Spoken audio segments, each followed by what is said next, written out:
Hello दोस्तों, स्वागत है आपका आपके पसंदीदा प्लेटफॉर्म नोट्सबुक आईएएस पे। जैसा कि आपको पता है, ये हम लोग कर रहे हैं साइंस की एनसीईआरटी, तो उसमें हम लोग फिजिक्स को कवर कर रहे हैं। तो पिछले क्लास में हम लोगों ने किया था साउंड्स को कवर, यानी जो ध्वनि है, तो ध्वनि के बारे में हम लोगों ने पढ़ा था। जो 9th की एनसीईआरटी है उसमें हम लोग पढ़ रहे थे। ठीक उसी क्रम में सपोज दैट लगभग जो है आज जो साउंड्स है उसका कुछ पार्ट बचा हुआ था, उसको आज हम लोग समाप्त करेंगे। और ठीक उसके समाप्त करने के बाद हम लोग फिर चलेंगे, इसका एक और पार्ट है इन्वायरमेंट का, तो साथ ही उसको समाप्त कर दिया जाएगा। और तब क्लास 10 की एनसीईआरटी चली जाएगी, मतलब फिजिक्स की स्पेशल, क्योंकि बायोलॉजी तो समाप्त हो चुकी है। तो जाके उसके बाद से ये आपका पूरा पूरा जो है एनसीईआरटी कवर हो जाएगा, यानी जो साइंस का एनसीईआरटी वो कवर हो जाएगा। ठीक है, तो आपके जो इतने भी डाउट्स हैं वो, या मुख्य रूप से देखा जाए तो जितने भी वन डे एग्जाम्स होते हैं या सिविल सर्विस के जो एग्ज़ाम्स होते हैं जो स्टेट सर्विसेज के, उसमें बहुत ज़्यादा इंपॉर्टेंट है विज्ञान, ये आप देख ही सकते हैं। तो आइए जल्द से जल्द सभी लोग जुड़िए। कल तक जहाँ तक हम लोगों ने छोड़ा था, मैं फिर कल बताया था, आज फिर बता रहा हूँ कि अगर आपको एक क्लास देखना है तो सबसे पहले इसी क्लास का, क्लास 8 का जो साइंस का फिजिक्स है उसको मैंने पढ़ाया है इसी चैनल पे, प्लेलिस्ट में पढ़ा होगा, उसको पहले देख लीजिए, तब यहाँ पे आइए। तब इस अगर क्लास को देखेंगे तो आपको सबसे अच्छा सूटेबल महसूस होगा, यानी बहुत अच्छे से समझ में आएगा और इंटरलिंक होंगी चीज़ें। ठीक है, तो जल्द से जल्द सभी लोग अपने ग्रुप में शेयर कीजिए। और एक आवश्यक सूचना ये भी था कि अगर ज़्यादा लोग आएंगे लाइव में क्लास में देखने के लिए, तो हम लोग एक मॉड्यूल करेंगे कि जो भी हम लोग पीपीटी वगैरह जो होता है वह शेयर कर दिया जाएगा टेलीग्राम ग्रुप पे, या व्हाट्सएप ग्रुप एक बनेगा, उस पर आप जो है आपको मिल जाएगा ये सभी मुख्य रूप से जितने भी पढ़ाई जा रही है चीज़ें, वो आपका सबका पीडीएफ जो है वहाँ पे प्रोवाइड करा दी जाएगी। तो जल्द से जुड़िए ताकि हम लोग चलें। ठीक है, तो चलिए हम लोगों का पहला जो टॉपिक है वो क्या है आज का, ध्वनि की चाल। ये हम पिछले क्लास में ही बताए थे कि संचरण करने के लिए माध्यम की आवश्यकता होती है ध्वनि को। अब माध्यम क्या होता है, जिस मार्ग से होके ध्वनि संचरित हो सके, जिस मार्ग से होके ध्वनि क्या हो सके, संचरित हो सके, उसको क्या कहते हैं, मीडियम कहते हैं, माध्यम कहते हैं। जैसे अगर प्रकाश की बात किया जाए तो हम लोगों ने पढ़ा था प्रकाश के बारे में। जो प्रकाश है वो कैसा तरंग है, उसमें अनुप्रस्थ तरंग है।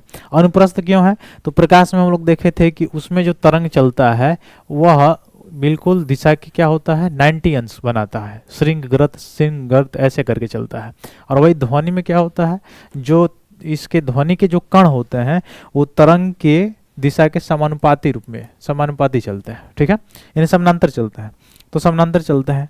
तो ये कौन सा तरंग है, तो ध्वनि में पिछले क्लास में हम लोगों ने पढ़ा था कि ध्वनि जो है वो अनुदैर्घ्य तरंग है। ठीक है, क्यों, क्योंकि इसके कण जो है समानांतर गति करता है। ठीक है, तरंग है। लेकिन जो प्रकाश है वो अनुप्रस्थ तरंग है। अब प्रकाश को चलने के लिए क्या किसी माध्यम की या किसी मीडियम की आवश्यकता है, तो कहेंगे कि नहीं।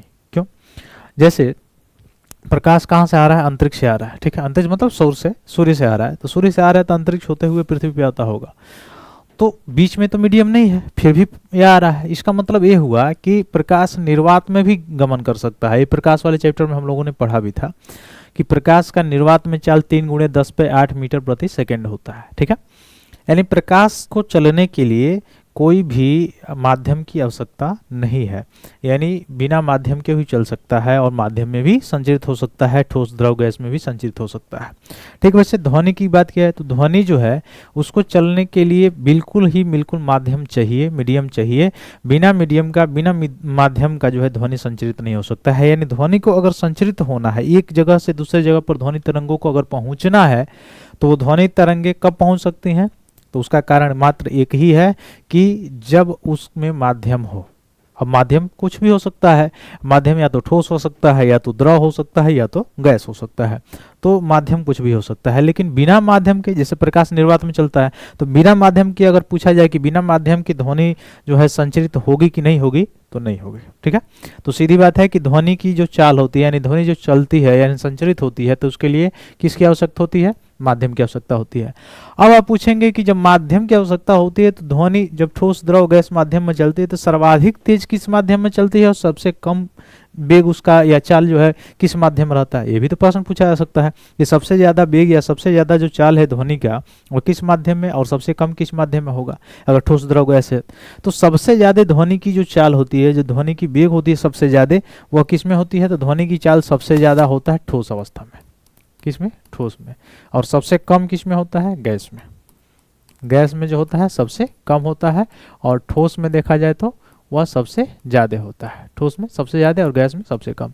तो यहाँ पे एक आपको एक सारणी दिया हुआ है, इस सारणी से आप देख सकते हैं कि 25 डिग्री सेल्सियस टेम्परेचर पे ध्वनि की चाल कितनी होती है अलग अलग माध्यमों में। तो इसको थोड़ा सा याद कर लीजिएगा।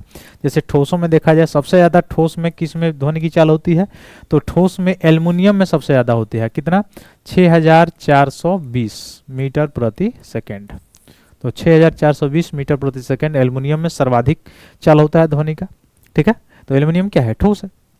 ठीक वैसे निकिल में दूसरे नंबर पर ये भी ठोस है। स्टील, लोहा, पीतल, कांच, ये सब क्या है? ठोस है। तो ठोस में ध्वनि का जो चाल है वो सर्वाधिक होता है। उसमें से भी ठोस में भी सबसे ज़्यादा एल्युमिनियम का होगा। कितना? 6420। निकिल का 6040, स्टील का 5960, लोहा का 5950, पीतल का 4700। ठीक, कांच और फिलंट, जो फिलंट कांच है उसका 39 मतलब 3980 रुपये 3980 मीटर प्रति सेकेंड। सॉरी। दूसरा जो देखा जाए द्रव में फिर उससे भी कम, उससे कम जैसे समुद्री जो जल है उसमें ध्वनि की चाल 1531 मीटर प्रति सेकेंड होता है। इसको याद रखिएगा। फिर आशुद्ध जल में ध्वनि की चाल कितना होती है? 1498 मीटर प्रति सेकेंड। फिर इथेनॉल में पूछा जाए कि इसमें कितना होता है, तो 1207 मीटर प्रति सेकेंड। फिर मेथेनॉल में अगर पूछा जाए कितना है, तो 1103 जो है मीटर प्रति सेकेंड हो जाएगा। ठीक है, तो द्रव में हो गया। अब सबसे कम जो चाल होगी वो ध्वनि की कहाँ पे होगी? गैस में होगी। सबसे कम गैस में होगी। तो गैस में कहाँ, तो हाइड्रोजन में 1284 मीटर प्रति सेकेंड, हीलियम में 965 मीटर प्रति सेकेंड, वायु में 346 मीटर प्रति सेकेंड, ऑक्सीजन में 316 मीटर प्रति सेकेंड और सल्फर डाइऑक्साइड में 213 मीटर प्रति सेकेंड। यानी सबसे कम जो ध्वनि की चाल थी वो सल्फर डाइऑक्साइड में थी। कितना? 213। और गैस माध्यम था। सबसे ज्यादा ध्वनि का जो चाल है वो ठोस माध्यम में है और वह कौन सा चीज है? एल्युमिनियम है। 6420 मीटर प्रति सेकेंड है। ठीक, तो इसको याद रखिएगा। तो जैसे हम लोग देखे होंगे कि जैसे इसमें दिया है एग्जाम्पल, किसी पटाखे या तड़ित के गर्जन की ध्वनि प्रकाश की चमक दिखाई देने के कुछ निकाल सकते हैं कि देर बाद सुनाई देती है। मतलब क्या कह रहा है? पटाखा जो है जलाए होंगे, देखे होंगे आकाश में जो जाके वो जो है पटकता है, जो पटाखा, उसमें देखे होंगे क्या होता है। पहले आपको बिजली दिखाई देती है कि पहले आवाज़ सुनाई देता है? पहले उसमें लाइट दिखाई देती है और तब क्या दिखाई देता है? आवाज़। तो वही इसमें कहा रहा है कि तड़ित गर्जन की ध्वनि प्रकाश की चमक दिखाई देने के कुछ आप निकाल सकते हैं कि इसलिए हम क्या कह सकते हैं कि ध्वनि प्रकाश की चाल से बहुत कम है। यानी इन दोनों में सबसे ज़्यादा चाल किसकी होती है? ध्वनि और प्रकाश की चाल में अगर पूछा जाए कि ध्वनि की चाल ज़्यादा होती है कि प्रकाश की चाल ज़्यादा होती है, तो प्रकाश की चाल ज़्यादा होती है। तो उसका आप कॉमन सेंस से भी निकाल सकते हैं। एक तो प्रकाश की चाल 3 × 10⁸ मीटर प्रति सेकेंड है, पहला बात। दूसरा बात क्या है कि प्रकाश निर्वात में भी अगर चल सकता है तो उसकी चाल ज़्यादा होगी। तीसरा, 8 मिनट में सूर्य से पृथ्वी पे पहुंचने में लगता है समय प्रकाश का, तो तेज होगा, ध्वनि कम होगी। 3 बात चीज़ें हो गई। चौथा, पटाखे से भी देख सकते हैं। पटाखा आप जब जलाते हो तो पटाखा जब आसमान में जाके जब छूटता है तो क्या होता है? पहले वहां से देखे होंगे, पहले प्रकाश दिखाई देता है, उसके कुछ सेकेंड बाद ध्वनि सुनाई देती है हमारे कानों को। कारण क्या है? क्या वह जो पटाखा जो है बजा होगा उसी समय ध्वनि सुनाई देना चाहिए था, लेकिन क्यों नहीं सुनाई दिया? कुछ समय बाद, यानी प्रकाश के बाद सुनाई दिया। उसका कारण क्या है कि प्रकाश तो पहले हमको इसलिए दिखाई दे दिया कि प्रकाश की चाल ज़्यादा है और ध्वनि इसलिए बाद में सुनाई दिया क्योंकि ध्वनि की जो चाल है वो क्या है? प्रकाश की चाल से कम है। ठीक, तो उसी चीज़ को यहाँ पे बताया गया है आपको। तो यहाँ से भी प्रश्न आ सकता है कि प्रकाश की चाल ज़्यादा होती है कि ध्वनि की चाल ज़्यादा होती है। अब इसमें भी पूछ सकता है प्रकाश की चाल सर्वाधिक होती है तो निर्वात में होती है। ठीक है, ध्वनि की चाल सर्वाधिक होती है तो ठोस में होती है। प्रकाश और पूछा जाए कि ध्वनि की चाल में सबसे ज़्यादा जो होता है किसका होता है, तो आप सीधे कहेंगे किसकी? प्रकाश की। ठीक है, तो इसको याद रखिएगा। अब आगे देखिए, किसी माध्यम में ध्वनि की चाल माध्यम के ताप पर निर्भर करती है। यानी किसी भी माध्यम में, चाहे वो ठोस हो, चाहे द्रव हो, चाहे गैस हो, उस माध्यम में जो ध्वनि की चाल होती है वो माध्यम, तो चूंकि उस ध्वनि को संचरित होने के लिए माध्यम तो चाहिए, लेकिन माध्यम होने के साथ साथ उसके टेम्परेचर पर भी डिपेंडेबल है। टेम्परेचर पर कैसे? जैसे यहाँ पे मैंने बताया था 25 डिग्री सेल्सियस पे। अब अगर वो टेम्परेचर 0 डिग्री सेल्सियस पे हो, 0 डिग्री सेल्सियस टेम्परेचर हो या 22 डिग्री सेल्सियस टेम्परेचर हो, तो ध्वनि का चाल वायु में कितना होगा, यानी गैस माध्यम में तो ध्वनि की चाल कितना होगा अगर पूछा जाए तो उसमें देखिए कि ठोस से गैसीय अवस्था की ओर जाते समय ध्वनि की चाल कम होती है। हमने पहले ही बताया कि ठोस से गैस में जब हम जाएंगे तो ठोस में ज़्यादा होता है ध्वनि की चाल, गैस में कम होता है। किसी भी माध्यम में ताप बढ़ाने पर ध्वनि की चाल भी बढ़ती है और ताप घटाने पर ध्वनि की चाल घट जाती है। तो 3 यहाँ से लाइनें आपको मिली। एक तो प्रकाश का चाल ज़्यादा होता है और ध्वनि की चाल कम होता है। दूसरा, प्रकाश और ध्वनि को माध्यम की आवश्यकता होती है और माध्यम में वह माध्यम के साथ साथ टेम्परेचर पर भी डिपेंडेबल होता है। अगर माध्यम में तापमान कम है तो ध्वनि की चाल भी कम हो जाएगी, तापमान ज़्यादा है तो ध्वनि की चाल भी ज़्यादा हो जाएगी। जैसे यहाँ पे देख सकते हैं 0 डिग्री सेल्सियस पर ध्वनि की चाल वायु में, यानी गैसीय माध्यम में अगर देखा जाए वायु में, तो वायु में जो 0 डिग्री सेल्सियस पर ध्वनि की चाल कितना होती है, 331 मीटर प्रति सेकेंड। और 22 डिग्री सेल्सियस पर अगर देखा जाए, 22 डिग्री सेल्सियस टेम्परेचर पे ध्वनि की चाल कितना हो जाती है, तो हो जाती है 344 मीटर प्रति सेकेंड। कितना हो जाता है, 344 मीटर प्रति सेकेंड हो जाता है। तो इस चीज़ को याद रखिएगा, 0 डिग्री सेल्सियस पे वायु में ध्वनि की चाल कितना होती है, 331 मीटर प्रति सेकेंड होता है। और 22 डिग्री सेल्सियस पर ध्वनि की चाल कितना होती है, 344 मीटर प्रति सेकेंड होता है। तो यहाँ पर क्या देखने को मिल रहा है कि 0 डिग्री सेल्सियस था तो 331 था, लेकिन जैसे ही 22 हुआ वैसे 344 हुआ। इसका मतलब क्या हो गया कि टेम्परेचर भी बढ़ने के साथ साथ टेम्परेचर का भी प्रभाव ध्वनि की चाल पे पड़ रहा है। एंड टेम्परेचर बढ़ रहा है, तापमान बढ़ रहा है, तो ध्वनि की चाल भी क्या हो रही है, इंक्रीज हो रही है, बढ़ रही है। ठीक है, तो ये सारी चीज़ें आपको समझ में आई होगी। आगे चलिए, अगला जो पॉइंट है, अगला पॉइंट है हम लोगों का है ध्वनि का परिवर्तन। क्या है, ध्वनि का परिवर्तन। ठीक है, रिफ्लेक्शन ऑफ साउंड। तो परिवर्तन क्या होता है, आप देखे होंगे ग्रामीण क्षेत्रों में, उससे एग्जाम्पल यहाँ से कनेक्ट करने का मैं कोशिश कर रहा हूँ। जैसे स्पीकर देखे होंगे, स्पीकर से साउंड्स निकलता है। ठीक है, और साउंड्स अगर निकल रहा हो, मान लीजिए कि यहाँ पे स्पीकर से, यहाँ से साउंड्स निकल रहा है।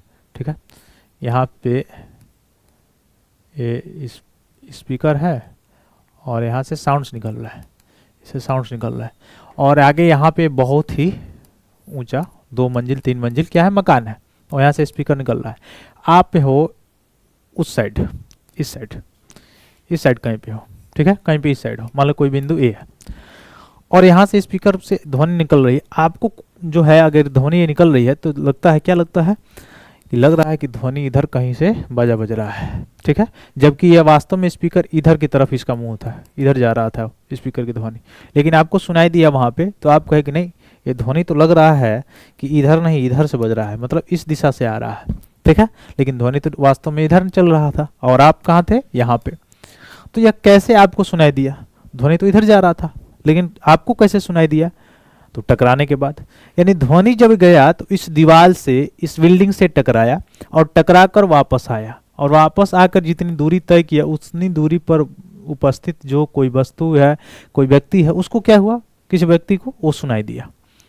तो इसमें हो क्या रहा है, रिफ्लेक्शन ऑफ साउंड ही तो हो रहा है, ध्वनि का परिवर्तन भी हो रहा है। यानी परिवर्तन कैसे हो रहा है, किसी तल से टकराने के बाद ध्वनि क्या हो रही है, वापस आ रही है।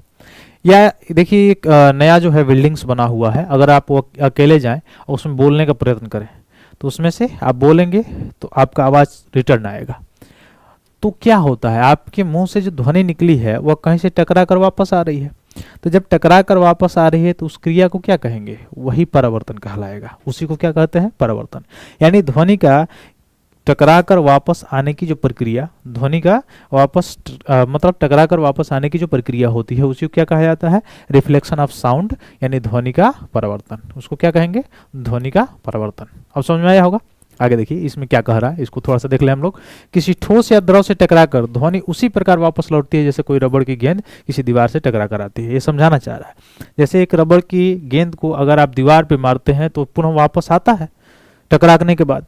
ठीक वैसे ही ध्वनि भी जब द्रव या ठोस से टकराती है तो वह ध्वनि भी क्या होती है, वापस आती है। जैसे मैंने बिल्डिंग्स का एग्जांपल बताया, ठीक उस तरह से बता रहा है। फिर कहा जा रहा है कि प्रकाश की भांति ध्वनि भी किसी ठोस या द्रव की सतह से परावर्तित होती है। तो यहाँ से पूछा जा सकता है, जैसे प्रकाश जो है द्रव से या ठोस से परावर्तित होता है, दर्पण से परावर्तित होता है, आगे हम लोग पढ़ेंगे प्रकाश वाले चैप्टर में। ठीक वैसे ध्वनि भी कहाँ से, ठोस और द्रव की सतह से क्या होती है, परावर्तित होती है। यानी ध्वनि का किसी ठोस या द्रव की सतह से टकराकर वापस लौटने की जो प्रक्रिया होगी उसी को क्या कहेंगे, उसी को ध्वनि का परावर्तन कहेंगे, उसी को रिफ्लेक्शन ऑफ साउंड कहेंगे। ठीक है, आ रहा समझ में।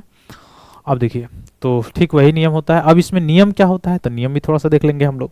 नियम क्या होता है, जैसे जैसे यहाँ पे आपको एक चित्र दिखाई दे रहा होगा, यहाँ पे एक घड़ी रखी गई है और यहाँ पे एक आपको रख दिया गया है, मुख्य रूप से पाइप रखा गया है और यहाँ पर एक पाइप है। अब यहाँ पे आप कान से सुनिए, तो एक घड़ी अगर चक चक चक चक बज रही है तो इसकी आवाज़ इस पाइप्स के द्वारा यहाँ पे जाएगा, यहाँ से टकराने के बाद पुनः ये वापस आएगा और आपके कान में सुनाई देगा। ठीक, अब इसमें क्या होता है, परावर्तन के नियम में जो ध्वनि के परिवर्तन का नियम है उस क्या होता है, तो देखिए पहला नियम क्या है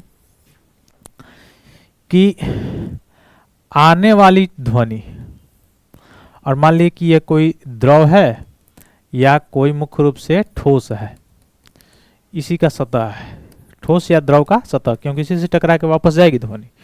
तो आने वाली ध्वनि और टकराकर जाने वाली ध्वनि, दो ध्वनि हो गई, आने वाली ध्वनि और टकराकर जाने वाली ध्वनि, तथा इस पर खींचा गया अभिलंब, यानी 90 अंश का अगर कोण यहाँ पे खींच दिया जाए, कोण, अब इसी को क्या कहा जाता है, अभिलंब, जो लंब डाला गया है इस पे, कोई रेखा हो, ऐसे अगर कोई रेखा है उस पर ऐसे सीधी लाइन जो खींची जाती है उसको क्या कहते हैं, अभिलंब कहते हैं, जो 90 अंश का कोण बनाती है। ठीक है, ये आप लोग पढ़े होंगे मैथमेटिक्स में। तो ये डाला गया अभिलंब तीनों ही क्या होते हैं, देखिए एक ही तल में है, तीनों के तीनों किस में है, एक ही तल में है।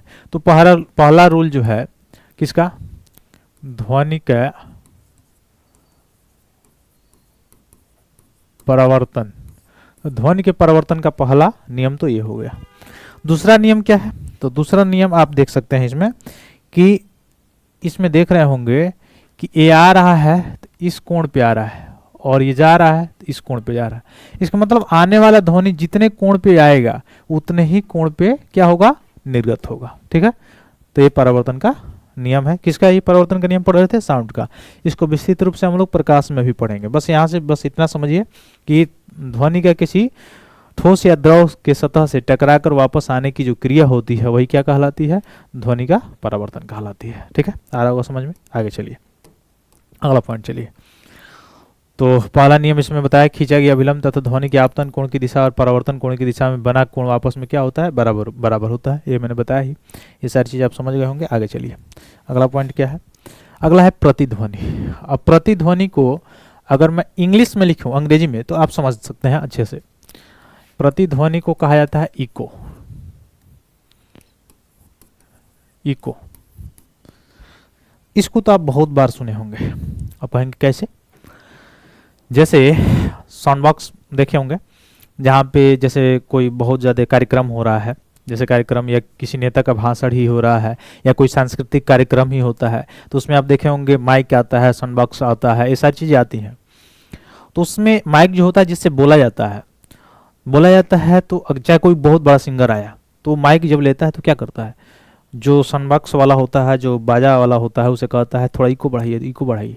क्यों, अगर इको जीरो कर दिया गया, इको मीन्स प्रतिध्वनि, जीरो कर दिया गया तो क्या होगा, आपकी जो बार बार आने वाली ध्वनि है वो नहीं आएगी। तो एक बार आप बोलेंगे हाँ, बोलेंगे तो हाँ, बस वहीं तक रुक जाएगा। और इको जैसे जैसे थोड़ा थोड़ा बढ़ाया जाता है तो आप बोलेंगे एक बार हेलो, तो हेलो आप एक बार बोलें तो उसमें 3 बार 5 बार बुलवाएगा, यानी आवृत्ति फ्रीक्वेंसी उसकी बढ़ती जाएगी। कैसे, हेलो हेलो हेलो हेलो, ऐसे। तो मतलब फ्रीक्वेंसी बढ़ती है, आप देखे होंगे उसको प्रैक्टिकली, मैं इसलिए बता रहा हूँ आपके दिमाग में ये चला जाए सारी चीज़ें। तो उसी को क्या कहा जाता है, प्रतिध्वनि कहा जाता है। ठीक है, अब जितना ही कम होगा, जीरो होगा, उतना ही क्या होगा, इसमें मोटा आवाज होता जाएगा। और पतला होने के लिए क्या होगा, इसके इको को क्या कर दिया जाता है, थोड़ा सा बढ़ा दिया जाता है। यानी इको क्या है, प्रतिध्वनि क्या है, प्रतिध्वनि। अगर प्रति हटा देंगे तो क्या निकलेगा, केवल ध्वनि। इसका मतलब एकांक समय में यानी ज्यादा आवृत्ति में अगर ध्वनि निकले यानी बार बार आवृत्ति हो ध्वनि की तो उसी को क्या कहते हैं, प्रतिध्वनि कहते हैं। अब आप समझ गए होंगे ये सारी चीजें, ठीक।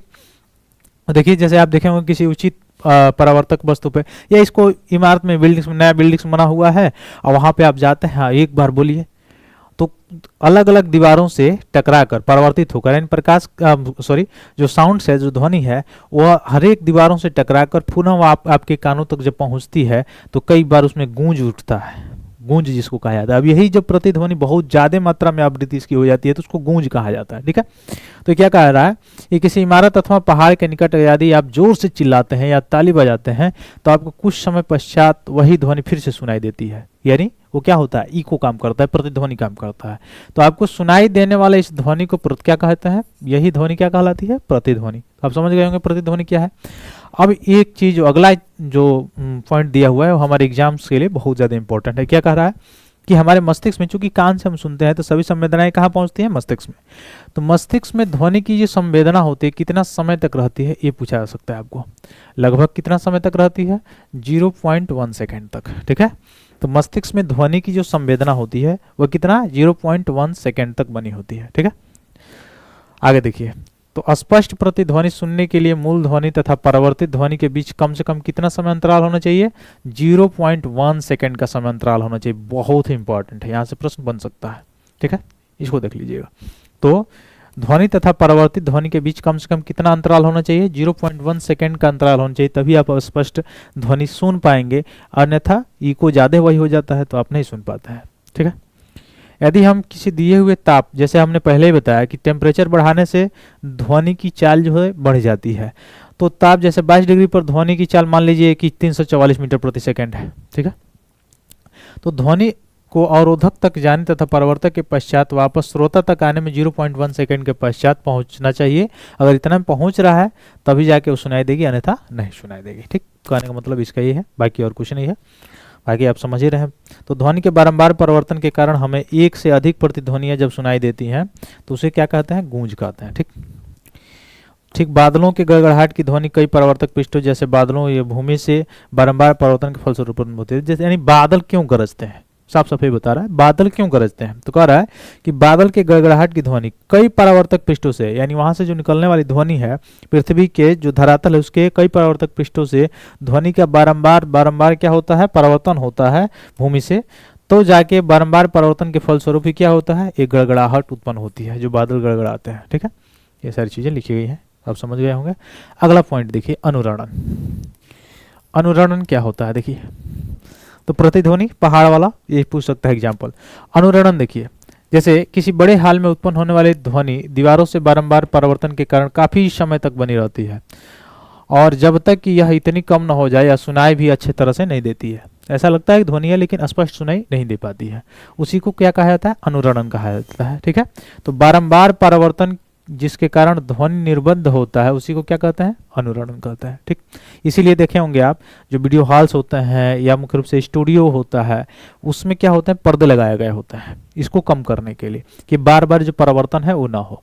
तो बार बार परिवर्तन जैसे वीडियो हॉल्स वगैरह में गए होंगे आप, सिनेमा घरों में, तो वैसे लगाए गए होते हैं, या उसके जो दीवारें ऊपर वाली होती हैं वो ऐसे लगाए गए होते हैं, मतलब उसमें जो होता है वो शंक्वाकार बनाया गया होता है, शंकु के आकार का, ऐसे शंकु के आकार का बनाया गया होता है, ठीक है, इसको रोकने के लिए, क्योंकि स्पष्ट ध्वनि वैसे नहीं सुनाई देगी, ठीक है। तो यही इसमें कहा गया है, जैसे देखे होंगे दीवारों पर प्रतिध्वनि और शोषक पदार्थ लगाए गए होते हैं, संपीड़ित फाइबर बोर्ड लगाया गया होता है, जैसे स्टूडियो में लगाया गया होता है, खुरदरे प्लास्टर में लगाए गए होते हैं, पर्दे लगाए गए होते हैं, क्यों, इसी अनुरणन को रोकने लगे, क्योंकि अनुरणन ज्यादा होगा तो ध्वनि स्पष्ट सुनाई नहीं देती है। सीटों के पदार्थों का चुनाव इसके ध्वनि अवशोधक गुणों के आधार पर भी किया जाता है। तो अनुरणन समझ गए होंगे आप।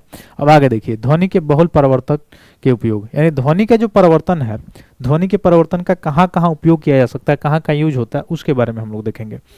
तो ध्वनि के परिवर्तन के कहाँ कहाँ उपयोग होगा, जैसे आप देखे होंगे मेगाफोन में, या फिर से हॉर्न में देखे होंगे इसका, या फिर से आगे अभी हम बताएंगे कहाँ पे। तो मेगाफोन या लाउड स्पीकर या हार्न हो गया या तुरी हो गया, सहनाई हो गई, ये सभी जो वाद्य यंत्र हैं इन सभी में इस प्रकार ये बनाए जाते हैं। जैसे ये जो मेगाफोन आप देख रहे हैं, चाहे हार्न देखे होंगे, इसको जितना दबाया जाता है वैसे आवाज निकलती है इसमें। तो इस तरह से बनाया जाता है कि ध्वनियाँ जो है सभी दिशाओं में फैले बिना केवल एक विशेष दिशा में ही निकले। तो इसमें किसका प्रयोग किया जाता है? ध्वनि के परावर्तन का ही प्रयोग किया जाता है, जिससे ध्वनि जो होती है केवल किसी विशेष दिशा में ही, किसी एक दिशा में ही क्या होती है? निकलती है, निकलने का काम करती है। अब इसमें होता क्या है, इस यंत्रों में एक नली का आगे का खुला भाग शंक्वाकार होता है, शंकु के आकार का ऐसे। अब यह क्या करता है, जैसे देखिए ये भी शंक्वाकार है, आगे खुला हुआ। तो यह करता क्या है, स्रोत से उत्पन्न होने वाली ध्वनि तरंगों को बार बार परिवर्तित करके और श्रोताओं की ओर आगे की दिशा में क्या करता रहता है? भेजता रहता है, इसलिए कार्य करता है अच्छी तरफ से। फिर आप देखे होंगे आला, आला जानते हैं ना, स्टेथोस्कोप, जिसमें डॉक्टर ऐसे कान में लगाता है और सीने पे रख के जो है हृदय की गति को मापता है, भापता है। तो आला से क्या मापा जाता है बताइए? ये बायोलॉजी पढ़ाते वक्त मैंने बताया भी था उसमें। अच्छा, दो चीज़ें हैं, एक है स्फेग्नोमैनोमीटर और एक है स्टेथोस्कोप। दोनों में अंतर क्या है? स्टेथोस्कोप का काम क्या है और स्फेग्नोमैनोमीटर का काम क्या है? दोनों का काम क्या है, वर्क क्या है दोनों का, बताइए कहाँ कहाँ यूज होता है इसका? किसका? स्फेग्नोमैनोमीटर और स्टेथोस्कोप। तो जो स्टेथोस्कोप है वो तो हृदय की गति मापने के लिए, ठीक है। स्फेग्नोमैनोमीटर होता है, आप देखे होंगे, जो ब्लड प्रेशर होता है, रक्तचाप होता है, उसको मापने के लिए किया जाता है, ठीक है। 120/80 होता है, वो सामान्य मनुष्य के लिए। उससे ज़्यादा हो तो बीपी हाई माना जाएगा, रक्तचाप हाई है यानी उच्च है। उससे कम हो तो रक्तचाप जो है निम्न माना जाता है, ठीक। तो ये तो आप जानते हैं। चलिए, तो स्टेथोस्कोप भी क्या है? एक चिकित्सक जो है यंत्र है, आप जानते हैं, जो आला जिसको कहा जाता है। तो इससे क्या होता है, इसमें कान में लगा के और हृदय की गति को सुना जाता है। तो इसमें भी ध्वनि के परिवर्तन का ही रूल फॉलो होता है। अब आप बोलेंगे कि इसमें कान में लगाता है डॉक्टर, बहुत लोग दिमाग लगाते हैं गांव में, ये कान में डॉक्टर लगाता है, गाना सुनता है। अब आपके हृदय से कौन गाना निकल रहा है कि वो सुन लेगा भाई? ऐसा नहीं है। वो क्या सुनता है, दो तरह की ध्वनियाँ उसमें सुनाई देती है, एक LUBB लब और एक DUBB डब, ठीक है। अच्छा, ये जो जितना सिस्टम ये चला गया है, इससे पहले, बहुत पहले प्राचीन समय में, आज आधुनिकीकरण के युग में पूरा जो है देश या जो भी है कहाँ कहाँ पहुँच रहा है, कैसे कैसे भागीदारी बढ़ रही है। लेकिन एक समय ऐसा था प्राचीन समय में, जो आधुनिकीकरण को बढ़ावा देने के लिए इतना ज़्यादा जोर शोर लगा हुआ है, प्राचीन समय में इतना ज़्यादा आधुनिकीकरण भी नहीं था। यही जड़ी बूटियाँ थी, यही पर्यावरण थोड़ा इससे अच्छा था, वनों की कटाई नहीं थी ज़्यादा, सभी जड़ी बूटी जो बूटियाँ थी वो मतलब उपलब्ध थी, औषधियाँ उपलब्ध थी। तो क्या होता था, लोगों को बीमारियाँ भी कम होती थी और ऐसे ऐसे वैद्य होते थे हमारे वहाँ भारत में कि जैसे हम लोगों की तरफ में बताते हैं लोग कि ऐसे ऐसे वैद्य होते थे जो आपके जो शरीर का नस पकड़ लेंगे तो बता देंगे कि हाँ आपको ये बीमारी है, ऐसी बीमारी है, और ऐसे दवा चलाइए, औषधि, और उसका साइड इफेक्ट भी नहीं होता था, और ऐसे चलाइए और सही हो जाता था। आज क्या, इतने सारे आधुनिक यंत्र आ गए और उसके बावजूद भी देख ही रहे हैं क्या क्या पढ़ाई करना पड़ता है लोगों को, तो अलग चीज़ है। लेकिन इसका मतलब ये कतई नहीं है कि आधुनिकीकरण में जो मेडिसिन है उसको ना बनाया जाए, लेकिन उसके उपयोगिता, जैसे अभी हाल ही में रिपोर्ट आया था, आप पढ़े होंगे, एंटीबायोटिक से रिलेटेड कितना खतरनाक रिपोर्ट था। उसमें जो ग्रासलैंड है उस पर भी प्रभाव पड़ रहा था, आपकी जो लीवर्स हैं उस पर भी प्रभाव पड़ रहा है। अब कहेंगे कि ग्रासलैंड में कैसे प्रभाव पड़ेगा भाई? तो पशुओं को जो है दूध उत्पादन करने के लिए, जैसे बकरियां हो गई, गाय हो गई, इसमें एंटीबायोटिक्स दिया जाता था। अब बताइए, इतने बड़े लेवल पर दिया जा रहा है, अभी तो दिया भी जा रहा है, ऐसा नहीं कि नहीं, वो खत्म हो गया है। और उसका वो जो जाके जो यूरिन का त्याग कर रही हैं, तो उसमें क्या हो रहा है, वो जो निकल रहा है यूरिन, वो क्या कर रहा है, एंटीबायोटिक्स से मिश्रण है, तो वो जो भी ग्रासलैंड है उसको समाप्त कर रहा है, ठीक है। तो कहीं ना कहीं थ्रेट है, तो उसको सस्टेनेबिलिटी के रूप में आगे बढ़ा देना चाहिए, ठीक है। अलग चीज़ है, आधुनिकीकरण को बढ़ावा देना अच्छी चीज़ है, लेकिन सभी दिशा निर्देशों को, यानी जो है पर्यावरणीय जो सारी चीज़ें हैं उसको ध्यान में रख के तब करना चाहिए। और जो मेन चीज़ जो है वो है आपके जनता, आप और हम जब जागरूक नहीं होंगे तो ये सारी चीज़ें होंगी। जैसे आप देखे होंगे कि फेक एडवर्टाइजमेंट चला जाता है, ठीक है। आखिर फेक एडवर्टाइजमेंट चलता क्यों है? आखिर हम और आप जैसे लोग बैठ के देखते हैं तभी तो चलता है।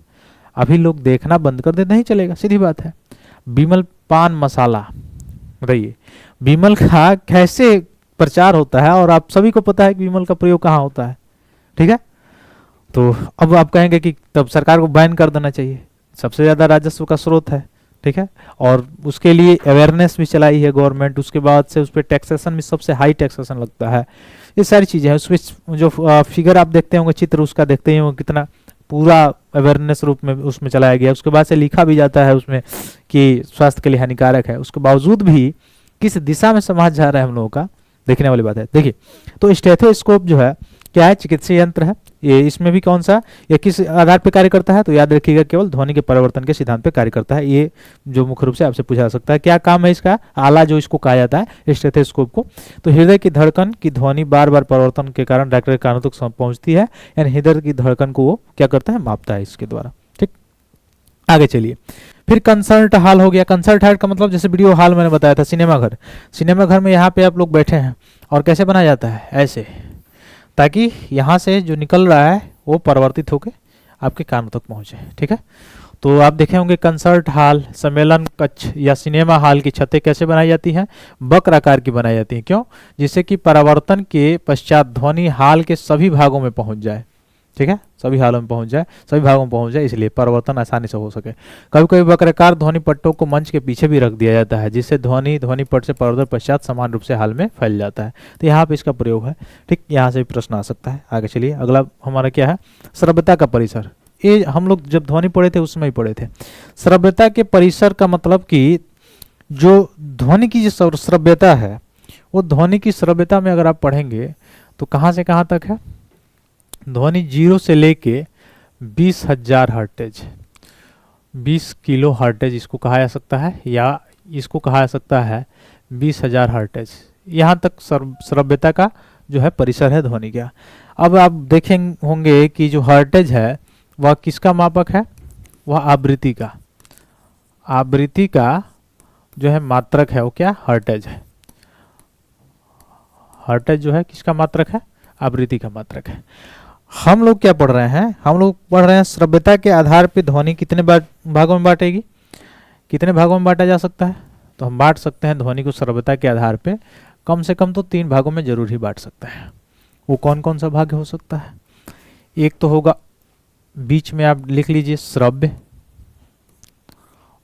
इधर लिख लीजिए आप, साथ साथ लिखते चलेंगे, अश्रव्य, और इधर लिख लीजिए पराश्रव्य। तो कौन कौन, अश्रव्य, श्रव्य और पराश्रव्य। अच्छा, अश्रव्य क्या होता है, श्रव्य क्या होता है, पराश्रव्य। इसमें से तीनों में से किस ध्वनि तरंग को हम सुन सकते हैं, यानी मनुष्य सुन सकता है, श्रव्य को। श्रव्य को ह्यूमन सुन सकता है, मनुष्य सुन सकता है। इसको, अश्रव्य को ह्यूमन नहीं सुन सकता, पराश्रव्य को ह्यूमन नहीं सुन सकता। तो कौन सुनता है भाई, तो पराश्रव्य को जो डॉग्स होते हैं, कुत्ते, वो सुन लेते हैं। फिर कौन, जो चमगादड़ होते हैं, चमगादड़ ये सुन लेते हैं। ठीक है, या कुछ चूहे भी होते हैं, चूहे, ये भी पराश्रव्य ध्वनि तरंगे क्या करते हैं, उत्पन्न करते हैं। अश्रव्य को तो ह्यूमन। अब ये मत कहिए कि श्रव्य ह्यूमन सुन रहा है तो कुत्ते नहीं सुनते हैं, वो भी सुनते हैं। ठीक, अश्रव्य को मधुमक्खियां, मधुमक्खियां, तितलियां, ये सभी सुन सकते हैं अश्रव्य को। तो परिसर तो पता होना चाहिए, यहां से प्रश्न आता है परिसर वाला। अब परिसर कैसे पता करेंगे हम लोग, तो परिसर में आप देखेंगे कि श्रव्य का परिसर होता है कहां से कहां तक, 20 हर्टेज से लेके 20,000 हर्टेज तक। यानी इसको ऐसे भी कह सकते हैं, 20 हर्टेज से 20 किलो हर्टेज तक जिस ध्वनि की परासर होती है, यानी परासर का मतलब अगर कहा जाए तो यहाँ तक इसका परिसर है, मतलब यहीं तक इस बिंदु है इसका, यहीं से यहीं तक सुना जा सकता है। तो जिस ध्वनि का परासर जो है, श्रव्यता का परासर 20 हर्टेज से 20 किलो हर्टेज या 20 हर्टेज से 20,000 हर्टेज। अच्छा, 20,000 हर्टेज को ही 20 किलो हर्टेज कहा जा सकता है, क्यों, क्योंकि 1 किलो हर्टेज में 1,000 हर्टेज होता है। ठीक ना, इसलिए 20,000 हर्टेज में 20 किलो हर्टेज हम लिख सकते हैं। तो एग्जाम से यहाँ से कुछ प्रश्न आते हैं कि मनुष्य कितने श्रव्यता तक की, परिसर तक की श्रव्यता की जो ध्वनि है सुन सकता है 20 हर्टेज से 20,000 हर्टेज के बीच, 20 हर्टेज के 20,000 हर्टेज या 20 हर्टेज या से लेके 20 किलो हर्टेज के बीच में। तो बीच में भी पूछ सकता है कि 30 हर्टेज का ध्वनि है कौन सुन सकता है, तो मनुष्य सुन सकता है। ठीक है, मनुष्य सुन सकता है कि नहीं सुन सकता है, ऐसे भी पूछ सकता है। और श्रव्य ध्वनि तरंगे होती हैं 0 से 20 हर्टेज के बीच, यानी ऐसी ध्वनि तरंगे जिसका परिसर 0 हर्टेज से 20 हर्टेज के बीच होता है उसे क्या कहते हैं, अवश्रव्य कहते हैं। उसे हम क्या कहेंगे, अवश्रव्य। और रही बात तीसरा जो पराश्रव्य की है, तो पराश्रव्य कौन है, ऐसी ध्वनि तरंगे जो 20,000 हर्टेज से अधिक हो जिनकी आवृत्ति, या ऐसी ध्वनि तरंगे जिसकी आवृत्ति 20 किलो हर्टेज से अधिक हो। ठीक है, जिसकी आवृत्ति कितना बताया मैं, 20 किलो हर्टेज से अधिक हो, उसे हम क्या कहेंगे, पराश्रव्य। ठीक है, तो यहाँ से कई तरह के प्रश्न पूछा जा सकता है आपसे कि चमगादड़ कौन सा सुन सकता है, परिसर क्या है इसका, या मधुमक्खियाँ कौन सी सुनती हैं, तितलियाँ कौन सुनती हैं। ठीक, ये यहाँ से प्रश्न पूछा जाता है, बिल्कुल पूछा जाता है। ठीक है, तो इसको याद रखिएगा। आगे चलिए, अगला पॉइंट क्या है हमारा, तो श्रव्यता का परिसर मैंने बता ही दिया, 20 से 20 हर्टेज तक कहाँ तक सुना जा सकता है। ठीक वैसे ही पूछा जाएगा राइनोसिस जो गैंडा होता है वो कहाँ तक, 5 हर्टेज तक सुन सकता है। ठीक है, 5 हर्टेज तक। तो यहाँ पे आप मेंशन कर लेंगे कि जो 5 हर्टेज तक अगर बात कही गई है इसमें साफ साफ एनसीईआरटी में, तो मेंशन कर लीजिए जो गैंडा होता है राइनोस वह 5 हर्टेज तक की ध्वनि को सुन सकता है। तो किस में आएगा, अवश्रव्य में आ जाएगा। किस में आ जाएगा, अवश्रव्य में आ जाएगा। ठीक है, आगे चलिए।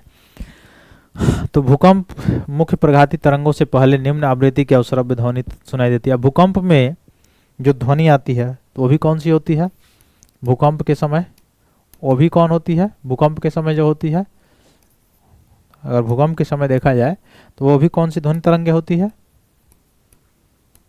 वो भी होती है आपका अवश्रव्य। ठीक है, कौन सी ध्वनि तरंगे, अवश्रव्य ध्वनि तरंगे। ठीक, आगे चलिए। 20 हर्टेज से अधिक, 20 किलो हर्टेज से अधिक, अभी मैंने बताया है जो पराश्रव्य होता है, ध्वनि को पराश्रव्य ध्वनि तरंग या पराध्वनि भी कहते हैं उसको। अब इसको कौन सुन सकता है, जैसे डॉल्फिन है, चमगादड़ है, या परपाइन जैसे जंतु हैं, डॉग्स हैं। तो इसको यहाँ पे लिख लीजिए कौन, डॉल्फिन भी, एक तरह से लिख लीजिए यहाँ पे डॉल्फिन भी, इसके एग्जाम्पल में लिख लीजिए कि डॉल्फिन भी होगा। ठीक है, जल्द से लिख लीजिए इसको, तो डॉल्फिन भी हो जाएगी इसमें पराश्रव्य को सुनने वाली। ठीक, और सलभ चमगादड़ों द्वारा भी ऐसे चमगादड़ वगैरह चूहे भी, ये मैंने बताया है खेल खेलते हैं तो उत्पन्न करते हैं। ठीक, अब देखिए एक चीज़ यहाँ पे मेंशन है, श्रवण सहायक युक्ति, ये आप जानते होंगे। आजकल जो है टेक्निकली क्या किया जाता है, अगर जिस व्यक्ति के कान से सुनाई नहीं देता है उसको मशीन लगा कर, जिसमें बैटरी वगैरह होता है, देखे होंगे कान में लगाया जाता है जिससे वो आसानी से सुन सके, उसी को कहा जा रहा है श्रवण सहायक युक्ति। ठीक है, मैकेनिज्म। ठीक, तो जिन लोगों को कम सुनाई देता है उन्हें इस यंत्र की आवश्यकता होती है। बैटरी से चलने वाली इलेक्ट्रिक युक्ति होती है, छोटा सा माइक्रोफोन, एम्पलीफायर, स्पीकर होता है इसमें। जब ध्वनि माइक्रोफोन पर पड़ती है ध्वनि तरंगों को विद्युत संकेत में परिवर्तित कर देती है और तब जाके वो व्यक्ति को क्या होता है, सुनाई देता है। ध्वनि तरंग कान के डायफ्राम पर आपतित होती है और व्यक्ति को ध्वनि साफ सुनाई देता है। तो जिसको नहीं सुनाई देता है उसके लिए मशीन की आवश्यकता होती है। ठीक है, आगे चलिए। अगला क्या है, पराध्वनि का अनुप्रयोग, यानी किस किस जगह पे पराध्वनि का उपयोग किया जा सकता है, इसको देखिए। तो पराध्वनियाँ जो होती हैं उच्च आवृत्ति की तरंगें होती हैं। तो ये पहले याद रखिए, जो पराध्वनि होती है, पराध्वनि कौन सा, जिसकी आवृत्ति 20 किलो हर्टेज से अधिक हो या जिसकी आवृत्ति 20,000 हर्टेज से प्लस हो, यानी अधिक हो, उसी को क्या कहेंगे, पराश्रव्य तरंग कहेंगे, और उसी को क्या कहेंगे, पराध्वनि भी कहेंगे। ठीक है, तो पराध्वनि यही वही बात यहाँ पर कहा गया है कि उच्च आवृत्ति की तरंगे, तो बिल्कुल उच्च आवृत्ति की तरंगे होती हैं। अब पराध्वनि और अवरोधकों की उपस्थिति में एक निश्चित पथ पर गमन कर सकती हैं। तो कहाँ कहाँ इसका प्रयोग किया जाता है, चिकित्सा क्षेत्र में प्रयोग किया जाता है, उद्योग क्षेत्र में प्रयोग किया जाता है, आपके रक्षा क्षेत्र में भी प्रयोग किया जाता है। तो ठीक है, तो देखते हैं कहाँ कहाँ प्रयोग किया जाता है। तो जैसे उन भागों को साफ करने में भी इसका प्रयोग किया जाता है। किन भागों को, जैसे आप देखे होंगे पाइप के सिलेंडर्स होते हैं, गैस पाइप के सिलेंडर होते हैं, तो बहुत लंबे लंबे होते हैं, जो धरती के अंदर मतलब उसको पृथ्वी के धरातल के ऊपर उसको लगाए गए होते हैं। ठीक है, बहुत लंबे लंबे होते हैं।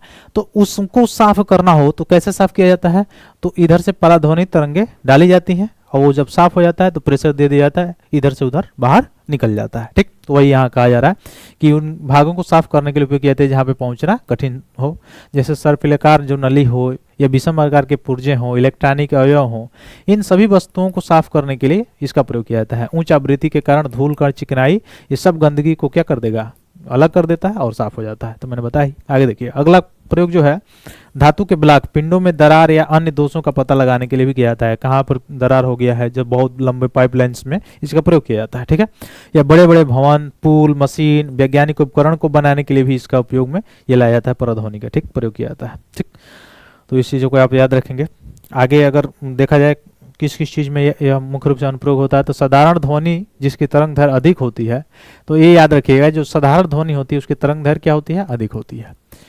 दोषयुक्त स्थान के कोणों से मुड़कर संसूचक तक पहुंच जाती है, इसलिए ध्वनि का उपयोग इस कार्य के लिए नहीं किया जाता है। उसके जवाब पे किसका प्रयोग किया जाता है, पराध्वनि का। ठीक, तो और कहाँ पे किया जाता है, आप देखेंगे ईसीजी, ठीक है, इलेक्ट्रोकार्डियोग्राफी, इलेक्ट्रोकार्डियोग्राफी ऐसे देखे होंगे, ऐसे हॉस्पिटल में आप देखे होंगे टोय टोय टोय ऐसे बजता है, तो जो हृदय का ग्राफ बनाता है, हृदय जो गति करती है, हृदय गति करता है उसका ग्राफ बनाता है, उसको क्या कहा जाता है, इकोकार्डियोग्राफी या इलेक्ट्रोकार्डियोग्राफी, ईसीजी। तो यह किसी के माध्यम से, पराध्वनि तरंगों के माध्यम से ही यह प्रतिबिंबित करके बनाया जाता है। तो यहाँ पर भी डॉक्टर मतलब मुख्य रूप से देखा जाए जो स्वास्थ्य जो क्षेत्र है उसके में भी इसका प्रयोग है। ठीक, और कहाँ पर प्रयोग है इसका, तो इसका प्रयोग अगर देखेंगे मानव शरीर के अंतर्गत अंगों का प्रतिबिंब प्राप्त करने के लिए, जैसे अल्ट्रासाउंड होता है, वह अल्ट्रासाउंड देखे होंगे, अल्ट्रासाउंड में भी इसका प्रयोग किया जाता है। किसको, पराध्वनि तरंगों को। ठीक है, तो यहाँ पे लिखा ही है अल्ट्रासोनिक जो कहा जाता है, अल्ट्राग्राफी, जैसे गर्भकाल में बच्चे का जो है पता लगाना, वो कैसा है बच्चा, ठीक है, उसके स्वास्थ्य के बारे में पता लगाना, ये सब किसके द्वारा, अल्ट्रासाउंड के द्वारा होता है। तो उसमें भी किसका प्रयोग है, पराध्वनि का ही प्रयोग है। ठीक है, तो पराध्वनि मुख्य रूप से आप देख ही रहे हैं कि बहुत ज्यादा इस आवृत्ति वाले तरंगे होती है। पराध्वनि का उपयोग गुर्दे की छोटी पथरी को बारीक करके तोड़ने में भी किया जा सकता है। तो आजकल तो ऑपरेशन में भी इसका प्रयोग होने लगा है, और बाद में एक कणों को तोड़कर क्या करता है, यूरिन के साथ क्या कर देता है, बाहर निकाल देता है। तो ये सारी चीजें वो मुख्य रूप से पराध्वनि के अनुप्रयोग हैं। तो यह पूछा जा सकता है आपके अलग अलग एग्जाम्स में, परीक्षाओं में। ठीक है, तो आशा करते हैं सारी चीज आपको समझ आई होगी। ठीक है, तो मिलते हैं फिर अगले क्लास में, तब तक के लिए बहुत बहुत धन्यवाद दोस्तों, जय हिंद।